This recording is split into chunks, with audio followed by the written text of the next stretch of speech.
Students, welcome to our YouTube channel. आज हम लोग केमिकल काइनेटिक्स का लास्ट एस्पेक्ट जो है, जिसमें हम लोग collision theory of chemical reaction यानी टक्कर सिद्धांत की बात करेंगे। तो आइए शुरू करते हैं। Collision theory of chemical reaction. Collision theory of chemical reaction. Collision theory of chemical reaction. collision theory of chemical reaction।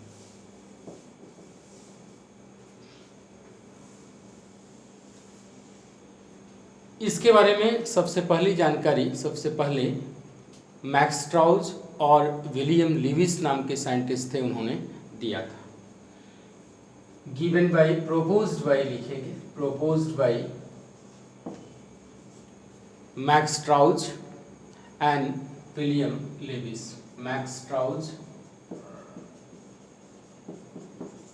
And William Lewis. ये किस पर बेस्ड है? तो काइनेटिक थ्योरी ऑफ गैसेस पे based on kinetic theory of gases, based on kinetic theory of gases। ये क्या कहता है कि मॉलिक्यूल जब रिएक्शन की तरफ अग्रसर होते हैं तो उनके बीच कोलिजन होता है, और ये कोलिजन, इस कोलिजन से कुछ न कुछ काइनेटिक एनर्जी वो अटेन करते हैं। और यहाँ कोलिजन में जो काइनेटिक एनर्जी जो अटेन की जाती है, ये दो तरह की एनर्जी होती है। एक थ्रेशोल्ड एनर्जी होती है और दूसरा होता है एक्टिवेशन एनर्जी। तो बेसिकली हम लोग बात करेंगे एक्टिवेशन एनर्जी और थ्रेशोल्ड एनर्जी की बात। According to it, collision theory of chemical reaction, कोई भी केमिकल रिएक्शन स्टार्ट होने के पहले उन मॉलिक्यूल के बीच में क्या होता है? कोलिजन होता है। There is collision taking place in between the molecule, और इसके चलते क्या होता है? उनके अंदर काइनेटिक एनर्जी डेवलप होता है, और वो काइनेटिक एनर्जी ट्रांसफॉर्म होता है थ्रेशोल्ड एनर्जी में, और थ्रेशोल्ड एनर्जी फिर एक्टिवेशन एनर्जी के रूप में आता है, और इसके बाद केमिकल रिएक्शन होता है। यानी कहने का मतलब ये हुआ कि कोलिजन के चलते काइनेटिक एनर्जी का डेवलपमेंट हुआ। अब यहाँ एक और वर्ड आता है कोलिजन फ्रीक्वेंसी। तो कोलिजन फ्रीक्वेंसी को कहते हैं, कोलिजन फ्रीक्वेंसी को जेड से डिनोट करते हैं, और ये क्या होता है? Number of collision taking place. आप लिख सकते हो number of collisions taking place per second per unit volume, इसी को बोलते हैं हम लोग collision frequency. For gaseous reactant इसकी वैल्यू होती है 10 to the power 25 to 10 to the power 28 collisions पर सेकेंड पर सेंटीमीटर क्यूब। ये गैसियस रिएक्टेंट के लिए, फॉर गैसियस रिएक्टेंट। यहाँ ये बात याद रखनी है कि कोई भी रिएक्शन स्टार्ट करने के लिए जो मिनिमम अमाउंट ऑफ एनर्जी है उसी को बोलते हैं हम लोग थ्रेशोल्ड एनर्जी। तो यहाँ दो तरह की एनर्जी, एक थ्रेशोल्ड एनर्जी और दूसरा हो गया एक्टिवेशन एनर्जी। दोनों के बारे में डिटेल में मैं चर्चा करूंगा। यहाँ देखिए थ्रेशोल्ड एनर्जी क्या बोलेंगे? Threshold energy minimum energy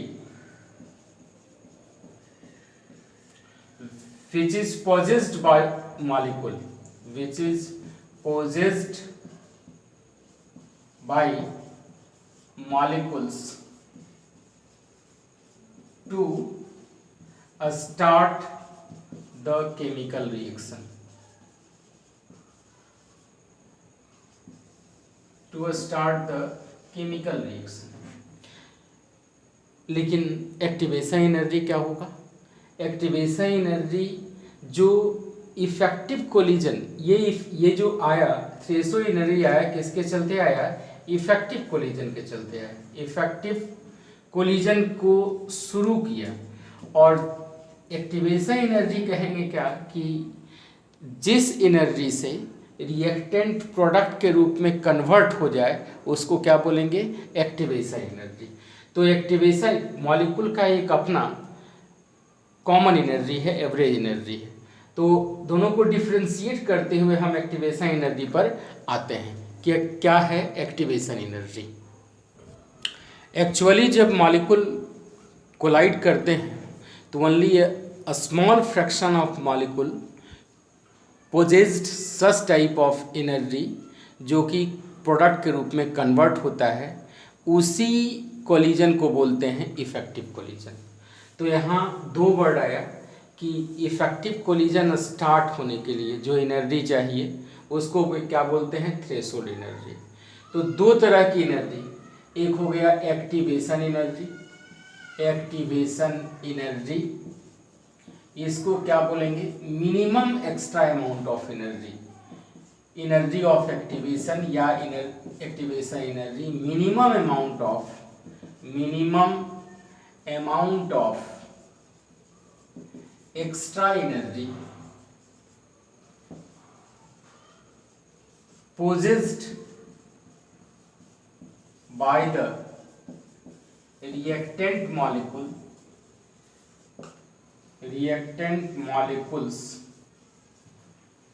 to form the product,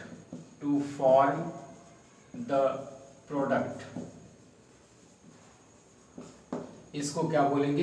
activation energy. यानी एक्टिवेशन एनर्जी को अगर हमको डिफाइन करना होगा तो एक्टिवेशन एनर्जी ये डिफरेंस हो गया किसके इसके बीच का, is equal to, activation energy is equal to, activation energy is equal to threshold energy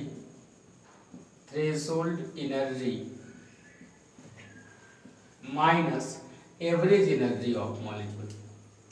average energy of molecule मतलब मॉलिक्यूल का कुछ न कुछ एवरेज एनर्जी होता है, और जब टक्कर दोनों में मॉलिक्यूल में अगर कोलिजन हुआ तो उनकी एनर्जी, काइनेटिक एनर्जी थोड़ी सी बढ़ी। तो जो थ्रेशोल्ड एनर्जी है, थ्रेशोल्ड एनर्जी से अगर एवरेज एनर्जी को हम घटा दें तो क्या निकल जाएगा हमारा? एनर्जी ऑफ एक्टिवेशन या एक्टिवेशन एनर्जी। अब आइए इसको ग्राफ की मदद से हम समझते हैं कि क्या है एक्टिवेशन एनर्जी और क्या है थ्रेशोल्ड एनर्जी। एक्टिवेशन एनर्जी जो हमें मॉलिक्यूल के द्वारा अटेन किया गया, तो एक्टिवेशन एनर्जी को अटेन करने के लिए यानी इफेक्टिव कोलिजन होने के लिए दो कंडीशन बहुत पर्याप्त है, बहुत ही ज़रूरी है। दो condition, two conditions are very essential. एक तो हो गया कि minimum energy possessed by molecule, minimum energy must be possessed by reacting molecules. ये कंडीशन मैं लिख दे रहा हूँ फॉर इफेक्टिव कोलिजन। ये किसके लिए है? इफेक्टिव कोलिजन के लिए। Effective collision minimum energy must be possessed by the reacting molecule. और दूसरा क्या है? प्रॉपर ओरिएंटेशन में मॉलिक्यूल का होना भी बहुत जरूरी है। दोनों चीज को मैं एक्सप्लेन कर रहा हूँ बारी बारी से। तो एक हो गया proper orientation of reacting molecules, मतलब जो मॉलिक्यूल रिएक्ट कर रहे हैं उनके बीच एक उपयुक्त ओरिएंटेशन, प्रॉपर ओरिएंटेशन होना जरूरी है। अब देखिए यहाँ एनर्जी ऑफ एक्टिवेशन या थ्रेशोल्ड एनर्जी क्या हम बात करेंगे। ये मान लो कि रिएक्टेंट मॉलिक्यूल है और ये हमारा क्या है? प्रोडक्ट मॉलिक्यूल है। रिएक्टेंट प्रोडक्ट के रूप में कन्वर्ट हुआ। यहाँ क्या है? कुछ न कुछ रिएक्टेंट का एनर्जी होगा, कुछ प्रोडक्ट का भी एनर्जी होगा।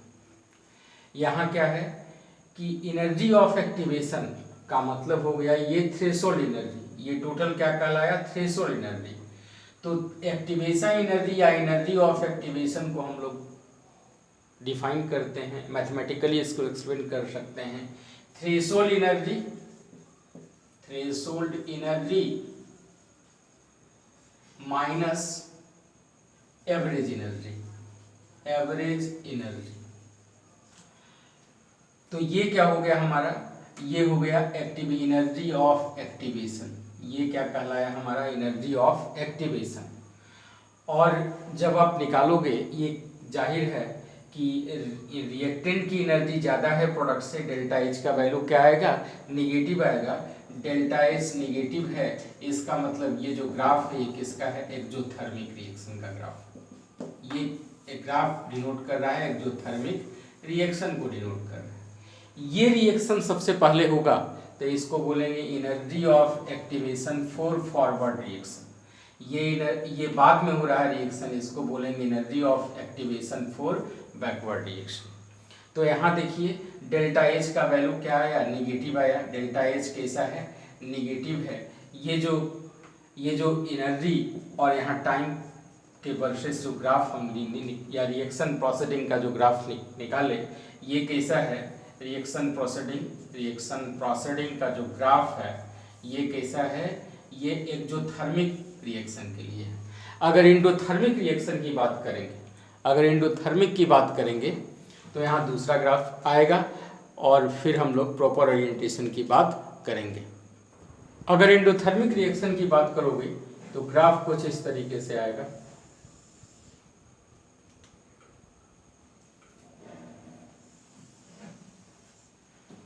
यहाँ देखो ये हो गया थ्रेशोल्ड एनर्जी,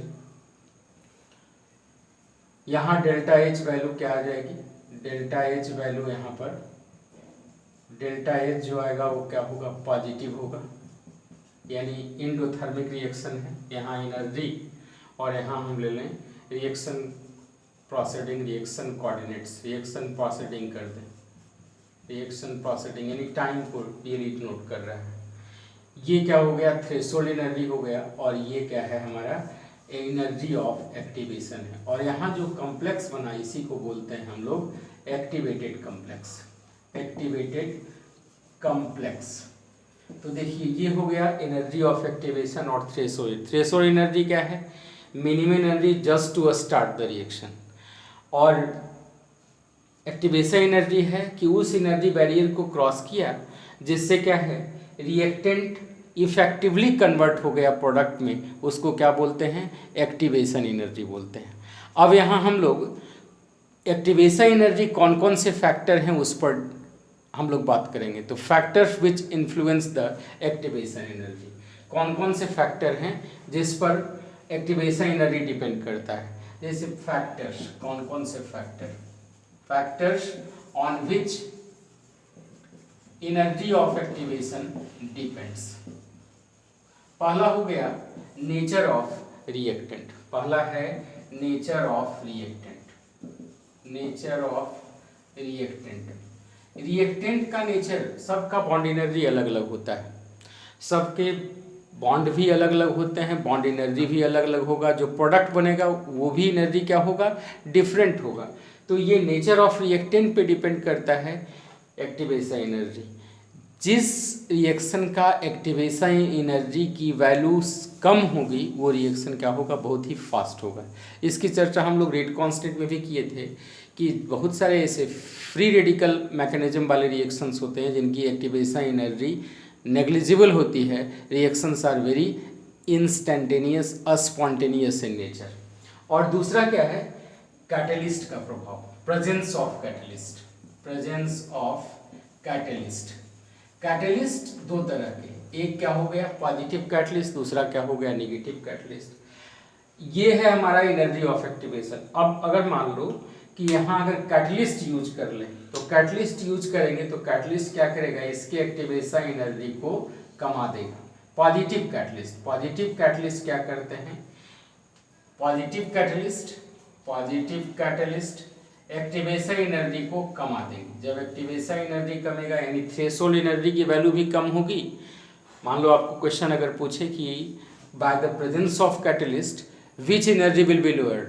तो थ्रेशोल्ड एनर्जी को भी कम करता है और एक्टिवेशन एनर्जी को भी कम करता है, जिससे रिएक्शन क्या होता है, रिएक्शन फास्ट हो जाता है, रिएक्शन फास्ट होता है, reaction becomes fast. Lower threshold energy, threshold energy कर रहा हूँ T, and energy of activation, and activation energy, और एक्टिवेशन एनर्जी को भी क्या करेगा, लोअर कर देगा, एक्टिवेशन एनर्जी को लो करता है, लोअर्स एक्टिवेशन एनर्जी, जिसके चलते क्या होता है, reaction will become fast, reaction fast हो जाता है, रिएक्शन फास्ट।